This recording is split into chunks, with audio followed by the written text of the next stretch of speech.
kwentong ito ay tungkol sa alamat ng kulog at kidlat. Noong unang panahon, may dalawang magkapatid na sina Kulog at Kidlat. Sila ay makulit at palaging nag-aaway. Kapag nagtatampo si Kulog, malakas siyang sumisigaw. Kapag naman nagagalit si Kidlat, kumikislap ang kanyang mga mata. Nagpasya ang Diyosa ng langit na ilagay sila sa himpapawid upang doon maglaro. Tuwing sila ay nagbibiroan, naririnig ang Kulog at nakikita ang Kidlat. Ngunit matapos ang kanilang laro, palaging bumabalik ang liwanag at payapa na muli ang langit.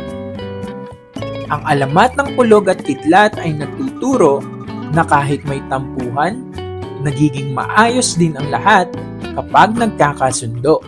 Kung nagustuhan mo ang aking kwento, like, subscribe, and share this to your friends. Maraming salamat!